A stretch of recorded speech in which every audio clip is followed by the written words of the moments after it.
Maka setelah Allah memperkenalkan dirinya kepada hambanya, hambanya telah mengenalkan Rabbnya, barulah ada perintah di sana, fa'budni. Kalau kamu sudah kenal aku, maka hendaklah kamu beribadah kepada aku. Supaya apa? Supaya ibadah yang kita lakukan itu ibadah yang benar-benar ingat akan dirinya, bukan ibadah yang menghayal. Maka siapa yang tidak mengenal Allah, maka ibadahnya itu menghayal, Bapak Ibu. Padahal Allah menjelaskan apa kepada kita? Wa minan nasi may ya'budullaha ala harfin. Ada sebahagian daripada hambaku, kata Allah, dia mengaku menyembahku, dia mengaku bertuhan kepada aku, dia mengaku mengingat aku. Tapi sayang, kata Allah, yang disembahnya, yang diingatnya bukanlah diriku. Akan tetapi yang disembah dan diingatnya itu adalah huruf Allah, lafaz Allah, dan tulisan Allah. Nih Bapak Ibu, nih.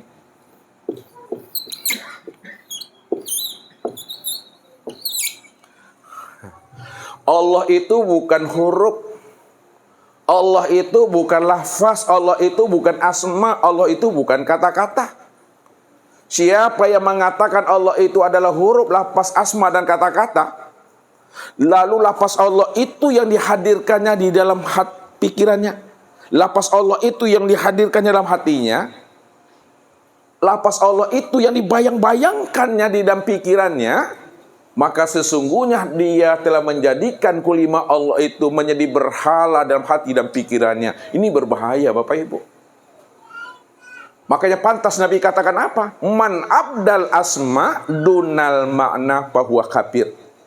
Barang siapa yang menyembah nama, nama ini yang dihadirkan dalam hatinya, ini yang diingat-ingatnya, dia mengira dan menyangka lapas inilah yang katakan Allah, tulisan inilah yang sebut namanya Allah. Apabila dia meyakini tulisan itu yang sebut Allah, lalu ditanamnya dalam hati dan pikirannya, itu yang diingatnya, maka dia telah menjadikan tulisan Allah ini menjadi berhala dalam hati dan pikirannya. Berbahaya. Maka pantaslah ibadah yang mereka lakukan itu tidak memberikan manfaat dan faedah. La tasyul ibadah ila bima'rifatil ma'bud. Tidak sah salat yang mereka kerjakan kalau mereka tidak mengenal Allah yang mereka ibadati. Ya, makanya apa kata Rasul dalam sindiran yang lain? Kamin qaimin hazumin solatihi at-ta'ab wan nasab. Lihat tak tahu artinya tuh? Tahu artinya Bapak Ibu? Berapa banyak orang yang mendirikan ibadah solat, tetapi dia tidak mendapatkan apa-apa dari ibadah solatnya, melainkan at-ta'abu wan nasab, melainkan rasa capek, letih, dan panesi, Bapak Ibu. Ya, bahasa Minangnya, ala usang badan ini ya, kena rajin beribadah. Usang tahu? Telah lapuk badan ini kena rajin beribadah. Dah keriput, dah loyo, dah tua, dah reot kena rajin beribadah. Tapi dia tidak mengenal Allah yang dia ibadati. Maka ibadah yang dia lakukan selama ini ibadah yang hampa dan sia-sia.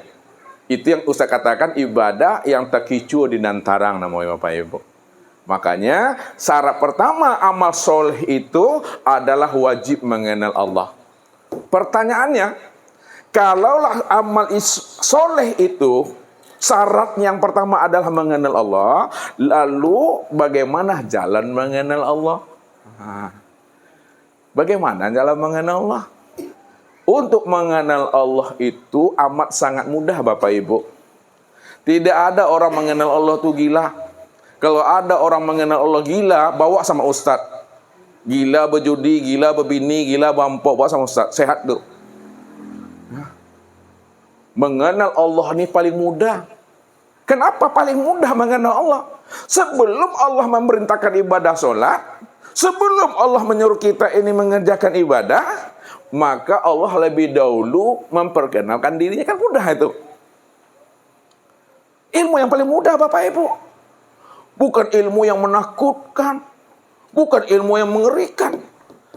Kalau kita rajin beribadah, tapi kita tidak mengenal Allah, hampa dan sia-sia. Bagaimana menghadirkan hati kepada Allah? Kita mau sholat duha, sholat tahajud, semuanya. Tapi hati masih buta terhadap Tuhan. Maka hampalah Bapak Ibu. Maka wajib mengenal Tuhan. Mati kita malam hari ini, sudah tahukah jalan pulang dan kembali kita kepada Allah? Tuh ya. Karena kita ini pasti akan mengalami namanya kematian. Bapak Ibu yakin bahwa kita ini akan mati? Kalau yakin, kenali Allah itu dengan baik sempurna itu. Jalan untuk mengenal Allah telah diajarkan oleh Nabi dan Rasul. Ya. Arafun nas man arafu li nafsi. Manusia yang ma'rifat, manusia yang arif dan bijaksana adalah manusia yang mampu mengenal akan dirinya.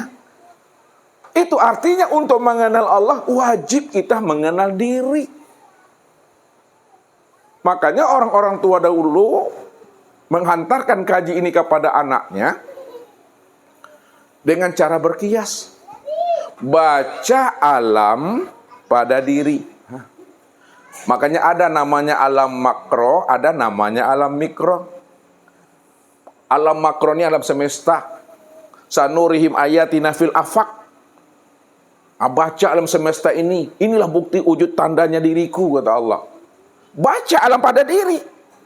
Diri ini yang disebut namanya alam mikro. Baca alam pada diri, baca diri di dalam diri. Di dalam diri ada diri, di dalam diri ada rahasia diri. Dan rahasia diri itulah aku wujud dengan sendirinya, kata Allah.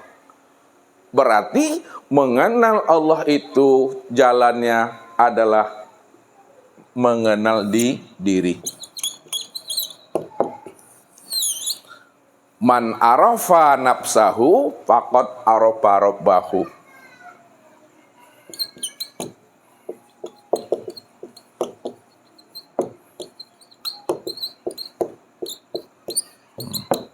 Siapa yang kenal dirinya, pasti ia kenal akan Robnya. Ya. Kenal diri, pasti kenal Tuhannya. Siapa diri kita yang sebenarnya? Kenapa dengan mengenal diri Bapak Ibu bisa mengenal Tuhan? Siapa diri kita ini? Maka Allah bukakan rahasia diri kita ini. Al-insanu sirri wa ana sirrahu. Al-insanu sirri wa ana sirrahu. Insan itu adalah rahasiaku dan akulah yang menjadi rahasia dirinya. Itulah sebabnya. Siapa yang kenal dirinya pasti dia kenal Tuhannya. Karena Allah lah yang menjadi rahasia diri Bapak Ibu. Lalu mana yang diri kita? Karena kita tidak paham.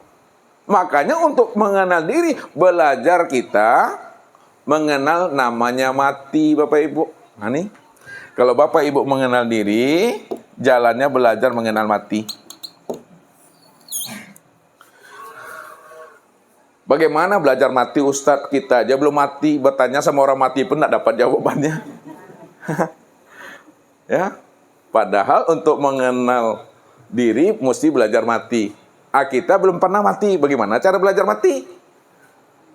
Untuk belajar mati, belajarlah kita mengenal namanya tidur. Belajar kita mengenal namanya tidur. Apa kata Rasul? An-naum akhul maut. Tidur itu saudara kandungnya mati. Kalau nak kenal abangnya, minimal kenal adiknya. Ya, tidur itu saudara kandungnya mati. Mana abangnya? Mati. Mana adiknya? Tidur. Kalau kita tak mengenal mati, kenali tidur. Karena tidur ini saudaranya mati. Bagaimana kita mengenal diri waktu tidur, Ustadz? Waktu tidur saja kita tidak tahu siapa diri kita. Udah makan atau belum istri kita, anak kita udah pulang atau belum, apa yang kita kerjakan pagi sampai sore malam, tidak tahu kita. Ya, yang kedengar ngorok aja. Maka kalau kita tidak bisa mengenal mati di waktu tidur, karena waktu tidur kita tidak tahu, Ya, sedang apa kita, di mana kita, anak istri sudah makan atau belum, sudah pulang sekolah atau belum, tidak tahu kita. Maka untuk belajar tidur, belajarlah kita mengenal dan memahami namanya mimpi. Apa Bu? Mimpi. Pernah Bapak Ibu mimpi? Pernah ya? Nah, untuk belajar mengenal tidur, belajar kita memahami mimpi. Nah, apa maksudnya?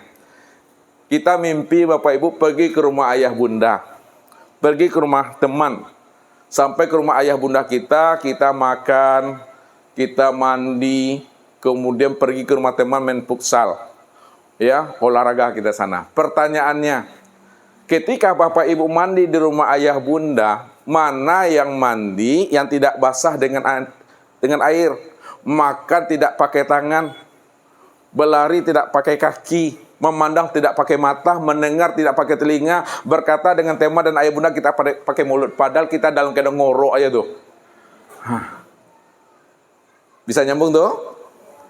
Ketika Bapak Ibu mimpi pergi ke rumah ayah bunda, makan di sana, mandi di sana, kemudian main futsal lagi sama teman, mana yang mandi yang tidak basah dengan air, memandang tak pakai mata, mendengar tak pakai telinga, berkata tak pakai mulut, olahraga berlari tak pakai kaki, padahal kita masih terbaring di tempat tidur, ngorok sedang. Yang mana tuh Bapak Ibu? Yang datang kepada ayah bunda, yang makan, yang mandi, yang tidak basah dengan air, inilah yang disebut namanya dengan ruh.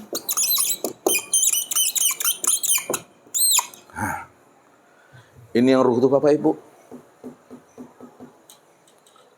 Inilah yang basah, yang mandi tidak basah dengan air, makan yang tidak pakai tangan, makan tak pakai mulut, memandang tidak pakai mata, padahal kita dalam keadaan terbaring.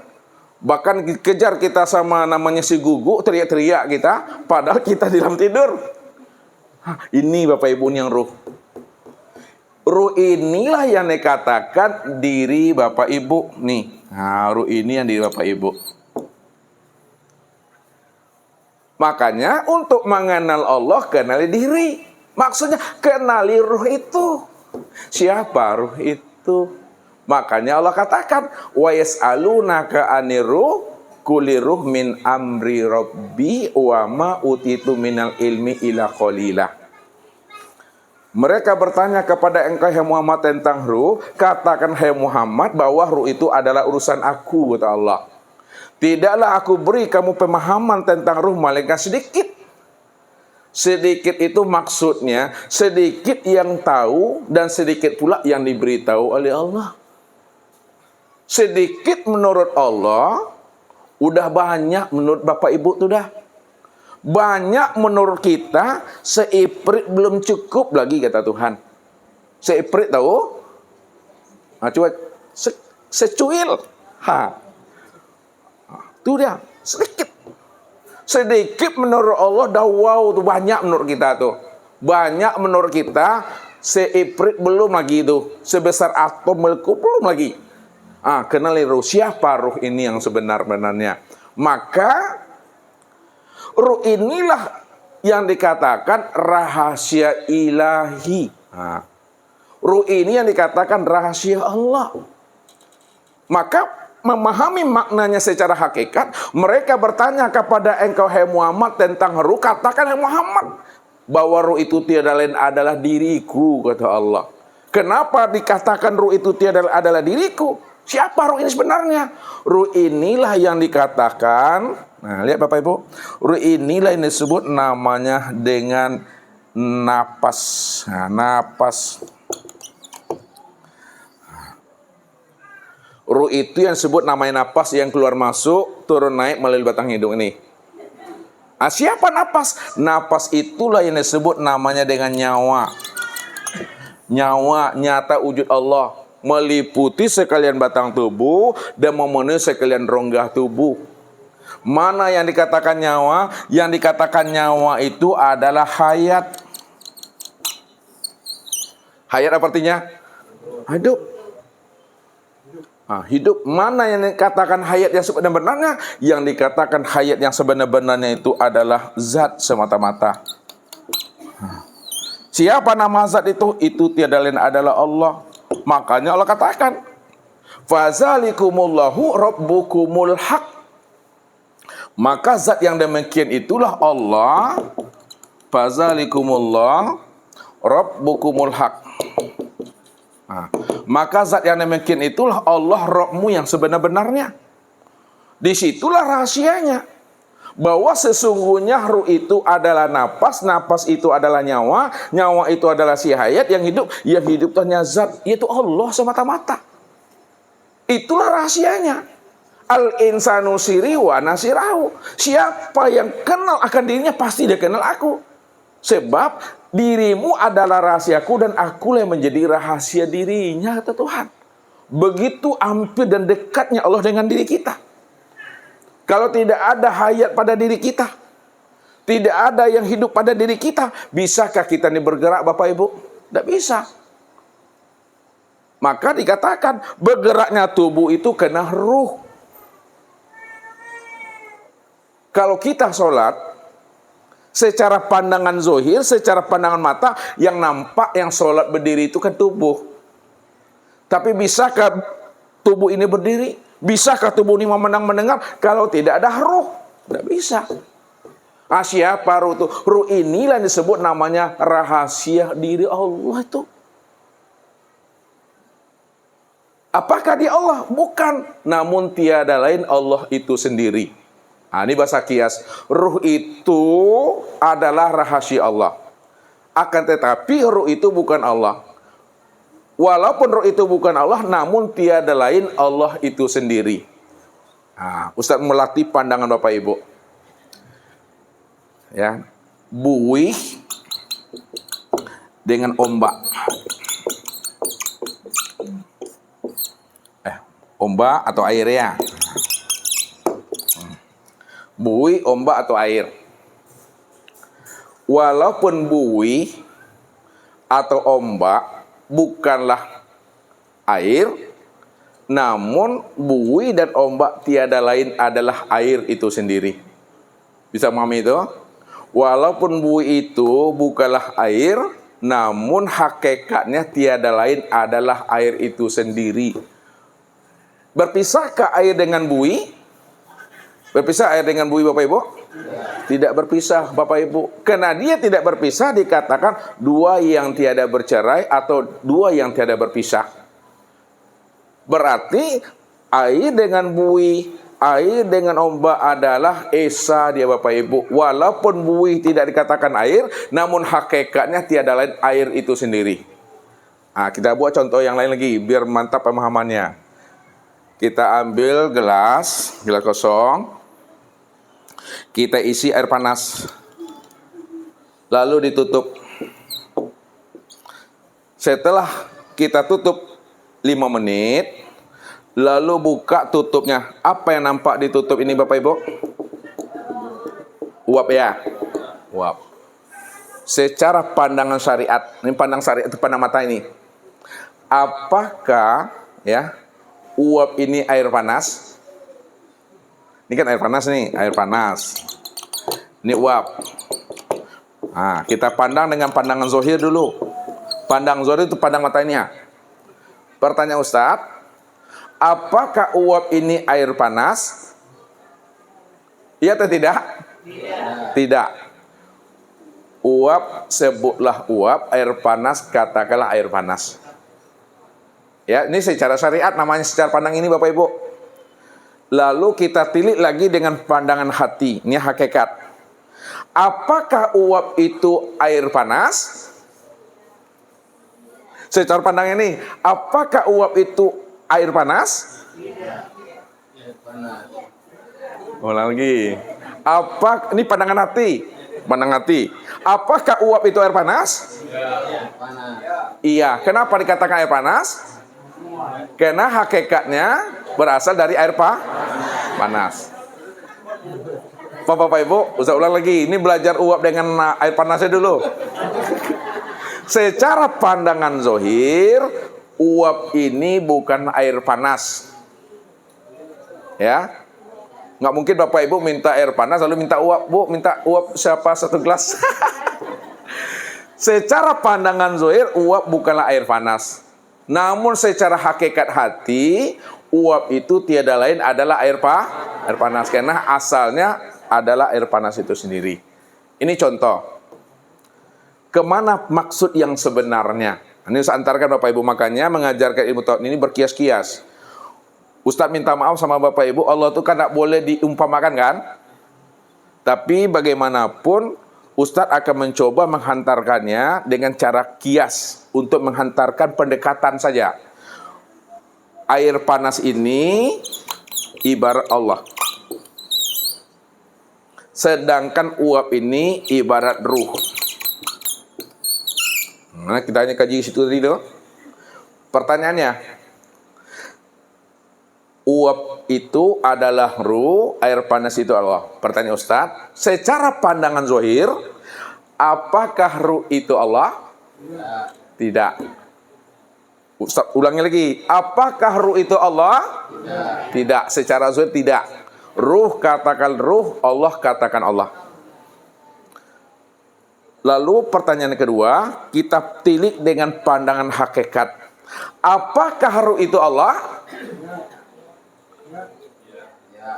Iya. Kenapa iya? Kenapa iya? Halo? Karena asalnya adalah Allah. Nah, lalu dihantarkan dengan bahasa halus. Ini bahasa halusnya. Lihat.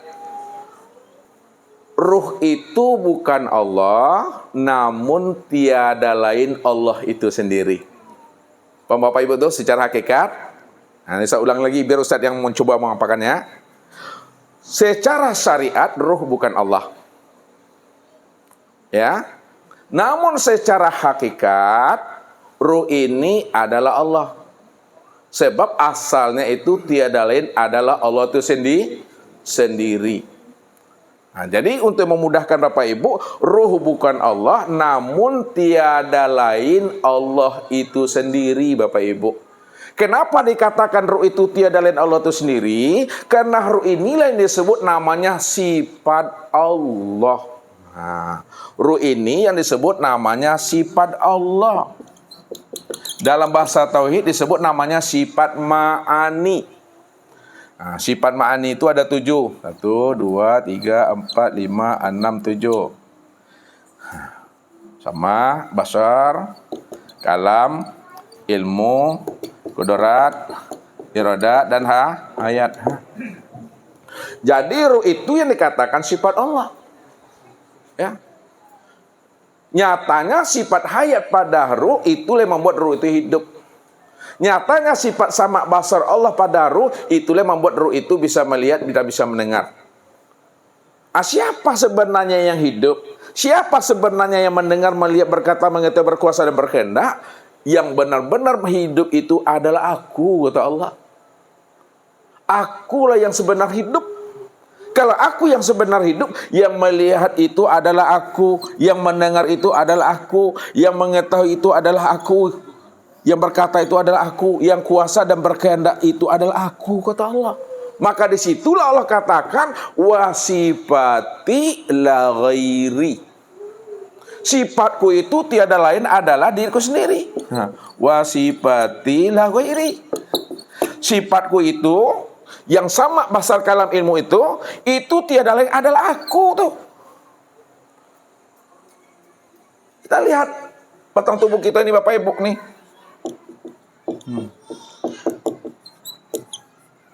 Nah.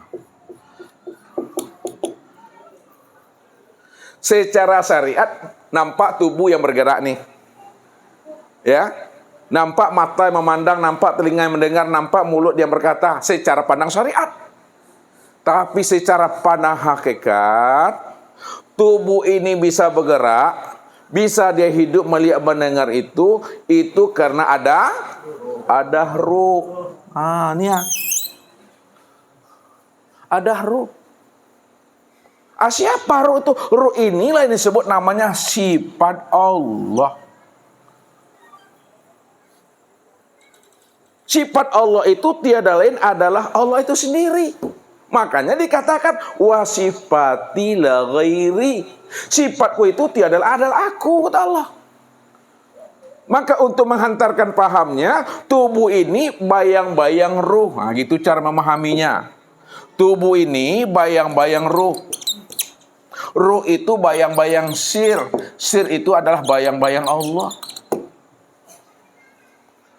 Maka apa yang diperbuat oleh manusia, apa yang diperbuat oleh insan, apa yang diperbuat oleh batang tubuh, itulah fiil nyatanya perbuatan Allah. Wallahu khalaqakum wa ma ta'malun. Nih. Wallahu khalaqakum wa ma ta'malun. Allah lah yang menciptakanmu dan apa-apa yang kamu perbuat. Kul kullu min indillah. Segala sesuatu itu datang daripada sisiku. Ma indakum yanfadu wa ma indallah baki. Apa yang ada pada dirimu sebenarnya tidak pernah ada, dan apa yang ada pada diriku itu yang kekal abadi.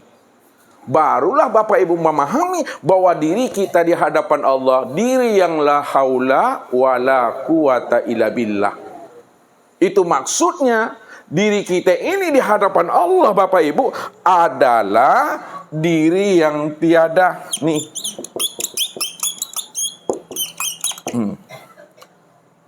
Diri yang buta. Diri yang tuli. Diri yang bisu. Diri yang bodoh. Diri yang lemah, diri yang papa, dan diri yang mati. Ini yang la haula wala quwata illa billah niha. Kadang kita pandai menyebutnya, pandai mengucapkannya, pandai melepaskannya. 1 menit setelah itu kita rampok pula hak Allah di situ lagi. Hayyalah sholat, kata muazin. La haula wala quwata illa billah. Mari sholat. Ya Allah, tidak ada kudratku ya Allah, tak ada iradatku ya Allah, tak ada kuasaku, kehendakku ya Allah untuk mendirikan sholat, melainkan itu semata-mata karena kudrat dan iradatmu ya Allah. Tapi ketika kita mendirikan sholat, rasa pula kita lagi di situ lah, artinya merampok hak Allah itu.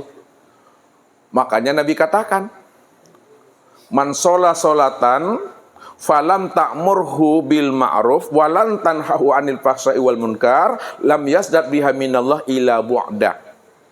Barang siapa yang mendirikan solat, baik yang fardu maupun yang sunat, lalu solatnya tidak bisa membawa dirinya kepada yang ma'ruf, yang baik, dan solatnya tidak bisa mencegah perbuatan keji dan munkar, lam yasdad biha minallah ila bu'da.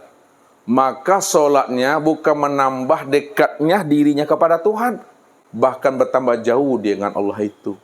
Inilah orang yang merampok di dalam solat. Makanya apa kata Rasul?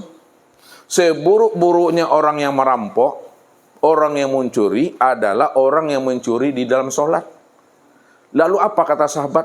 Memangnya adakah orang yang mencuri dalam solat ya Rasulullah? Ya ada, kata Rasulullah. Bagaimana pula orang mencuri dalam solat ya Rasul? Dia solat subuh, solat zuhur, mencuri dalam solat. Kata Rasul, orang yang mencuri dalam solat itu adalah orang yang solatnya tidak ada tumak ninanya. Itu secara ilmu fikih. Ya, tumak nina itu kan tenang. Ya, sebatas kita membaca doa. Kan begitu? Tenang menikmati. Makna hakikatnya tumak nina, ya, artinya tenangkan akalmu, tenangkan hatimu, tenangkan perasaanmu. Jangan kamu merasa kamunya yang sholat. Kalau kamu merasa kamu yang berdiri, belum tumak nina. Kalau kamu merasa yang rukuk, belum tumak nina. Kalau kamu merasa yang sujud, belum tumak nina. Kalau kamu merasa yang duduk, belum tumak nina. Itulah yang dikatakan orang yang merampok hak Allah. Padahal Allah katakan melalui nabinya, Kif ya Muhammad ana rabbaka usolli. Berhentilah engkau mengatakan engkau yang berdiri di waktu salat ya Muhammad. Ana rabbaka usolli. Akulah Rabbmu yang salat itu. Mana kita bisa ya bergerak kalau tidak ada kudratnya, bergerak kalau tidak ada iradatnya. Mana kita bisa ini hidup kalau tidak ada hayatnya? Siapa si hayat? Siapa si kudrat? Siapa si iradat? Itu aku, kata Allah. Makanya Ustaz katakan tadi, adakah yang lain selain Allah? Tidak. Kalau tidak ada yang lain selain Allah, lalu siapa Bapak Ibu ini? Asailah. Asailah. Nah, secara bahasa syariat ini usah antarkan ini itu, ya. Kan Allah yang ada nih. Kan Allah yang ada. Kalau Allah yang ada satu-satunya, ya, lalu alam dan diri kita ini, inilah dalam bahasa tauhid disebut namanya wujudullah. Nah, ini ya Bapak Ibu. Dalam bahasa tauhid disebut wujudullah. Diri Bapak Ibu ini disebut namanya wujudnya Allah. Atau dalam bahasa tauhid disebut namanya ainullah, nyatanya Allah. Ya, secara bahasa tauhid, karena Allah saja yang ada, tidak ada yang lain selain daripada dirinya, maka diri Bapak Ibu secara pemahaman ilmu tauhid dikatakan wujudnya Allah atau nyatanya Allah. Kalau ada yang lain selain Allah berarti sudah ada wujud, syirik hukumnya itu. Itu yang pertama. Yang kedua, turun ke dalam bahasa tasawuf. Nah, dalam ilmu tarekat. Dalam ilmu tasawuf, ilmu tarekat, diri Bapak Ibu ini disebut namanya miratillah. Miratillah. Cermin Allah. Makanya dikatakan oleh Allah melalui lisan nabinya, wa khalaqa Adam ala kasuratihi. Khalaqal insan ala suratir rahman. Nih. Khalaqa Adam kasuratihi. Khalaqal insan ala suratir rahman. Suratir rahman. Khalaqa Adam kasuratihi, dan dijadikan Adam itu sesuai dengan gambaran rupa dirinya. Dan dijadikan insan, diri Bapak Ibu ini adalah sesuai pula dengan rupa Ar-Rahman, yaitu Allah.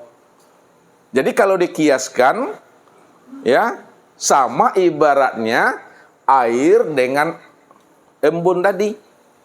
Air dengan uap. Ya. Allah itu airnya. Nah, kita ini adalah uapnya. Itu dia bahasanya, atau buih. Nah, boleh, mana yang bisa Bapak Ibu memahami yang bahasa yang paling mudah. Nah, kita adalah buih, ya, dan Allah itu adalah airnya. Berpisahkah buih dengan air? Tidak. Berceraikah air dengan buih? Tidak Bapak Ibu.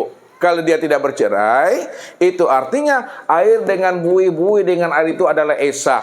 Walaupun buih bukan air, namun hakikatnya buih itu tiada lain air itu sendiri. Itu Bapak Ibu.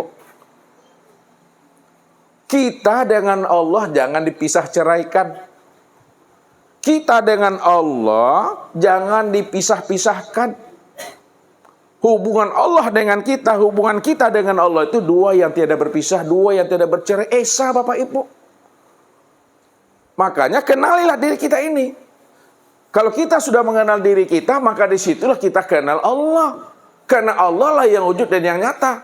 Wujud nyatanya Allah itu nyata pada semua alam. Apapun bentuknya, apapun rupanya. Namun kesempurnaan wujud Allah pada semua alam, pada sekalian alam, pada segala sesuatu, sempurnalah wujud memandang Allah itu yang disebut namanya dengan insan. Ya. Diri Bapak Ibu inilah yang dikatakan diri zat, diri yang ori. Kalau Bapak Ibu ingin melihat dan menyaksikan Allah, lihatlah pada diri masing-masing. Diri Bapak Ibu inilah kesempurnaan memandang wujud nyatanya diri Allah itu. Tapi ingat kata Ustaz, walaupun Ustaz mengatakan diri kita ini wujud nyatanya diri Allah secara asli dan ori, jangan mengaku-ngaku Allah. Apalagi jadi Allah, jadi Fir'aun nanti. Jadi kita belajar ilmu tauhid bukan ingin mengaku Allah Bapak Ibu. Kita belajar ilmu tauhid bukan ingin jadi Allah. Tidak ada yang jadi-jadi, apalagi jadi-jadian. Kita belajar ilmu tauhid dan ilmu ma'rifat itu untuk mengenal Allah sajalah yang ada semata-mata sejak dahulunya, sekarang dan yang akan datang. Kita tidak pernah ada. Kalau kita tidak pernah ada, lalu siapa kita ini? Kita inilah kenyataan untuk memandang nyatanya akan rupa diri Allah itu. Maka secara ilmu tauhid dikatakan wujudullah, ainullah. Secara ilmu tasawuf dikatakan cermin memandang rupa Allah.